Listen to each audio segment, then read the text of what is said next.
Et on m'a demandé de traiter un sujet très technique. Je vais essayer de le rendre le moins technique possible, hein, parce que l'Assemblée est très hétérogène, donc on va aller à des choses vraiment de la vie de tous les jours. Pourquoi traiter la tachycardie ventriculaire? Tout simplement parce que la TV, comme sur cette diapo, dégénère fréquemment en fibrillation ventriculaire et s'ensuit la mort subite. Donc quand on traite la tachycardie ventriculaire, on essaie en quelque sorte de prévenir le risque de mort subite. Alors, c'est des choses qui sont déjà connues depuis fort longtemps, hein. Les arythmies ventriculaires, c'est elles qui sont responsables de plus de 80% des morts subites. Et voyez, la tachycardie ventriculaire, 62% des cas, torsade de pointe, 13% des cas. Mais je dirais dans cette situation de torsade de pointe, c'est le cardiologue probablement qui est responsable de ça, avec le traitement diurétique, avec la non-supplémentation potassique, et ainsi de suite. Les fibrillations ventriculaires primitives sont responsables de 8% de ces morts subites.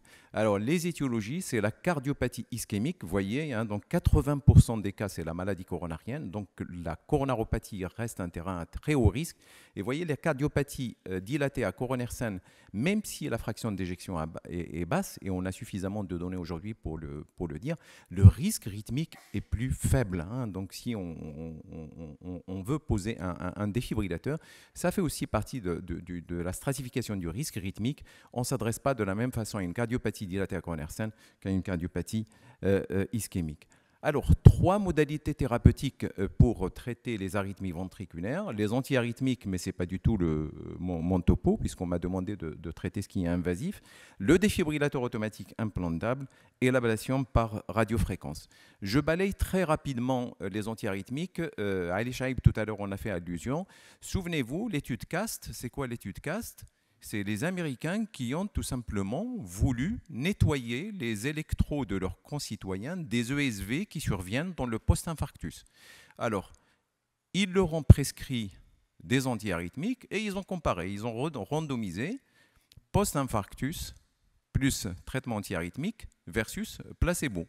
Tout ce qu'ils ont fait, c'est qu'ils ont tué un certain nombre de leurs concitoyens avec la prescription d'antiarythmiques. Donc les antiarythmiques, notamment de classe 1C, ou lorsqu'il y a a fortiori une dysfonction ventriculaire gauche, sont contre-indiqués parce qu'ils sont greffés d'une très lourde mortalité en raison de leur effet pro-arythmogène qui est déjà connu depuis fort longtemps. Qu'en est-il de l'amiodarone qui est prescrite large menu, hein? Dès qu'on a une extrasystolie ventriculaire, on se précipite sur la prescription de l'amiodarone.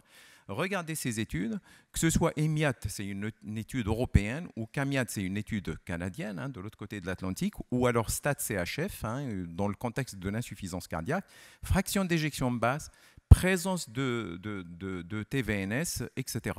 Au fait, sur un critère dur comme la mortalité totale, la différence n'est pas significative, hein. Toutes ces études ont randomisé amiodarone post-infarctus versus placebo. Il n'y a pas de différence, hein, concernant la réduction de la mortalité totale. Si bien que ce qui s'est imposé ces 15 dernières années, c'est le défibrillateur, comme l'a précisé là tout à l'heure Ali Chaib. On ne fait pas mieux pour la prévention de la mort subite, que ce soit en prévention primaire ou en prévention secondaire.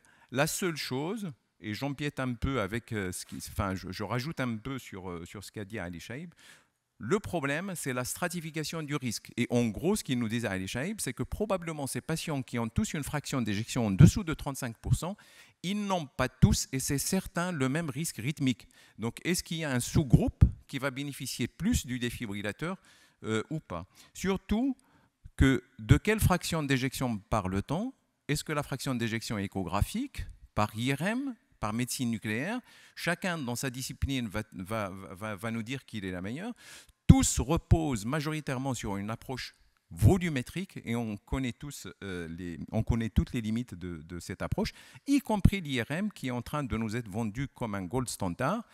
Allez voir l'IRMiste quand il fait sa fraction d'éjection par IRM, c'est une délimitation des contours. Si bien que cette fraction d'éjection a été sévèrement critiquée, hein, je ne reviens pas sur le topo de Ali Chaib, elle manque cruellement de sensibilité pour prédire le risque de mort subite. Regardez en haut, dans ce registre sur l'arrêt cardiaque dans la coronaropathie, il y a 50% de morts subites qui sont survenus chez des patients qui avaient une fraction d'éjection supérieure à 30%, et même plus de 20% de morts subites sont survenus chez des patients qui avaient une fraction d'éjection de plus de 50%. C'est pour ça qu'on a proposé différentes choses pour stratifier ce risque rythmique, mais comme nous l'a montré excellemment Ali Chaib, c'est très difficile, c'est très complexe, c'est très laborieux, et on se trompe, tous, il nous arrive de nous tromper concernant cette stratification du risque rythmique. Toujours est-il qu'on a un paramètre pour le moment qui figure dans les recommandations, c'est celui de la fraction d'éjection. Il faut la recueillir dans le post-infarctus chez tout patient, mais il ne faut pas oublier de la réévaluer 2 à 3 mois après réévaluation. Alors les indications du défibrillateur, ça a été dit tout à l'heure, un patient qui a une fraction d'éjection en dessous de 35%, il est sous traitement médical optimal depuis plus de 3 mois. J'insiste beaucoup sur ça, c'est très important.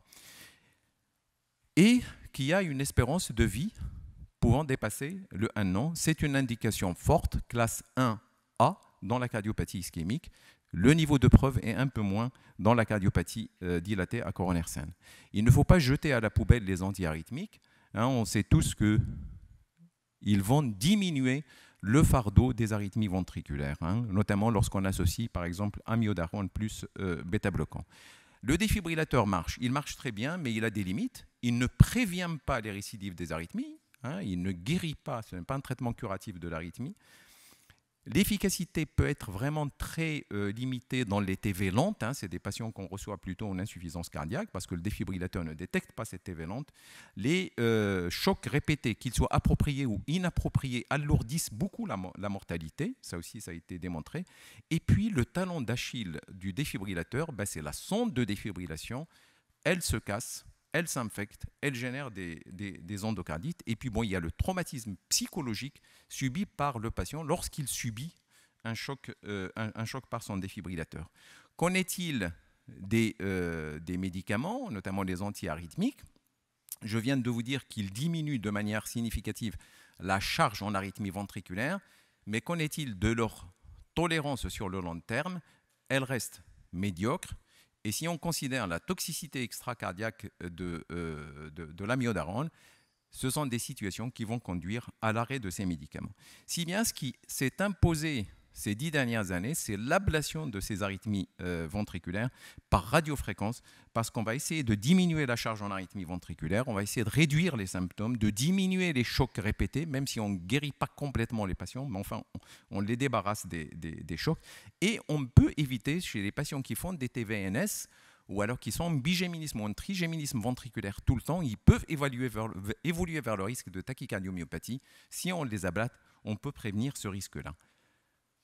Alors, les cardiopathies ischémiques, les TV sont appelées TV cicatricielles parce qu'il y a une cicatrice que vous voyez en gris ici, sans trop rentrer dans le détail du mécanisme physiopathologique.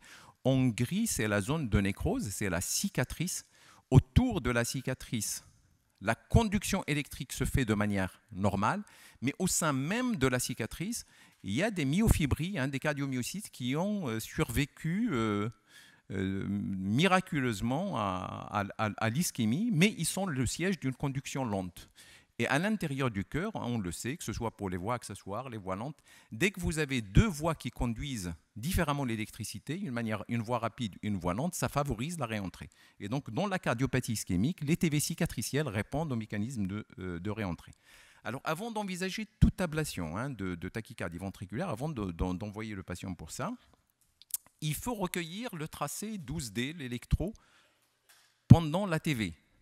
Il ne faut jamais se précipiter sur la réduction rapide d'une TV avant d'avoir recueilli le tracé 12D. C'est extrêmement important parce que ça a une valeur localisatrice. Il faut savoir, quand nous, on les amène en salle pour faire ces ablations, on a besoin de déclencher la TV, mais on ne va pas forcément déclencher la TV clinique. On peut déclencher 2, 3, 4, 5 TV que le patient ne va pas faire forcément. Donc, c'est pour ça que c'est très important de recueillir le tracé 12D. Il faut toujours revoir la coronarographie. Probablement, il y a des lésions qui ont été sous-estimées lors de la première coronarographie. Il va falloir tout simplement les dilater et puis on n'aura même pas besoin d'ablater. Revenir sur les données échocardiographiques et l'IRM. L'IRM devrait même être systématique, même dans la cardiopathie dilatée à coronaire saine, parce qu'il n'est pas rare qu'on retrouve là aussi des zones fibrotiques, des zones cicatricielles. Et bien évidemment, il faut toujours regarder les artères pour définir la voie d'abord. Alors, comment on fait les choses? Soit la TV, elle est inductible et elle est bien tolérée. On dit qu'elle est cartographiable, c'est-à-dire le schéma que je vous ai montré, là, la conduction lente et la conduction rapide, on va pouvoir définir ce circuit, mais à condition qu'elle soit bien tolérée et qu'on arrive à l'induire. Et donc, on va la cartographier comme ce qu'on voit ici. Je ne sais pas si j'ai la souris. Je n'ai pas la souris. Alors, on essaye de définir ce que vous voyez en rouge, c'est l'isthme, c'est la zone de conduction lente, et on va ablater tout simplement ce circuit-là pour arrêter la tachycardie. Le problème, c'est que les TV ne sont pas toujours inductibles, et c'est 14% des cas. Le CG12D dont je viens de vous parler n'est pas toujours disponible et on ne sait pas quoi ablater, surtout lorsqu'on déclenche 3, 4, 5 TV différentes. Et des fois, même si la TV est bien tolérée au départ, elle ne le sera plus si on met 15-20 minutes à la cartographier, c'est 70% des cas. Voilà pour la TV cartographable parce qu'elle est bien tolérée. L'autre, c'est la TV non cartographiable parce qu'on arrive à l'induire ou elle est extrêmement mal tolérée. Dès qu'on l'induit, le patient va syncoper, il va convulser. Donc à ce moment-là, ce qu'on va faire, on va tout simplement traiter le substrat. On le sait, on a des critères électrophysiologiques là maintenant qu'on recueille lors de la cartographie en endocavitaire ou même par voie épicardique, ce sont des critères électrophysiologiques qui vont nous dire, bon ben voilà, le substrat se trouve là. Mais sur l'image de gauche, là, ce que vous voyez, on a reconstruit un VG, on a délimité toute une zone cicatricielle, mais comme on n'a pas cartographié véritablement la TV, on ne sait pas où se trouve l'isthme. Alors ça se termine par des lésions empiriques. Ce n'est pas très satisfaisant intellectuellement, mais ça a été démontré que ça pouvait réduire la charge en arythmie. De manière un peu plus élégante, et ça c'est quelque chose qu'on fait depuis seulement 4-5 ans, grâce aux travaux de l'équipe bordelaise, c'est l'élimination de ce qu'on appelle l'AVA. L'AVA c'est en anglais. Je vous ai mis la traduction en français parce que vous entendrez parler des LAVA. C'est activité ventriculaire anormale locale. C'est tout simplement, je pose mon électrode à l'intérieur du VG et j'essaye de recueillir tout ce qui est potentiel pathologique et je le cautérise, je brûle. Ça donne de très bons résultats. En phase aiguë d'infarctus, vous savez qu'on n'a pas le droit aujourd'hui d'implanter un défibrillateur avant le 30e jour. Et donc, si vous avez ce type d'arythmie, vous voyez, il y a une hyperstabilité ventriculaire qui dégénère en fibrillation ventriculaire. On va se limiter à ça. On va dire, tiens, on est à J15 d'un infarctus. C'est normal qu'il y ait de l'hyperstabilité ventriculaire qui dégénère en FV. Mais une analyse attentive, regardez, en jaune ou en orange, ici chez moi, le SV est la même et c'est le SV initiatrice de la fibrillation ventriculaire. Et c'est celle-ci qu'on va pouvoir ablater. Surtout, encore une fois, le défibrillateur est contre-indiqué avant J30 post-infarctus. Et ça marche très bien. Alors, qu'en est-il de l'ablation des TV avant implantation du DAI? L'étude a été faite. Patient porteur d'un DAI ou même avant l'implantation d'un DAI, il fait une TV. On ablate le TV versus on n'ablate pas le TV. Et puis, en termes de moins d'événements, c'est les patients qu'on ablate et chez qui on va implanter un défibrillateur qui s'en sortent le plus. Les toutes dernières recommandations, alors on est en classe 1 lorsque c'est une TV incessante ou lorsqu'il y a un orage rythmique, ou chez le porteur d'un défibrillateur lorsqu'il y a des chocs répétés, là aussi en classe 1, ou alors le patient en prévention secondaire qui a fait une TV et chez qui on est en train d'envisager l'implantation d'un défibrillateur, c'est une classe 2A. Il faut le faire. Alors, les résultats, en phase aiguë, on est très content, 55 à 85% de taux de succès. Le problème, c'est les récidives, c'est 30% des cas. Je ne voulais pas passer sur ces études, l'étude Vanish, à ne pas confondre avec l'étude Danish, qui vient d'être présentée au Congrès européen, et c'est tout à fait autre chose. L'étude Vanish, c'est cardiopathie ischémique, TV, défibrillateur. On a randomisé les patients en 2 groupes. Ablation versus escalade thérapeutique. On est allé jusqu'à 300 mg d'amiodarone dans l'escalade thérapeutique. Et finalement, ceux qui sortent gagnants, c'est clair, dans les courbes actuariales de survie, c'est les patients chez qui on a réalisé l'ablation. Les complications, 7 à 10%, graves, 5%. Il peut y avoir des décès. C'est rare que ce soit lié à la technique ablative. C'est surtout des FV incontrôlables qui peuvent conduire au décès. Le risque de BAV existe toujours, surtout lorsqu'on cautérise au niveau septal. Alors, j'arrive à ma dernière diapo. 3 modalités thérapeutiques. Retenons que le défibrillateur, il n'y a que ça qui peut prévenir le risque de mort subite, mais la stratification, encore une fois, difficile, complexe, laborieuse.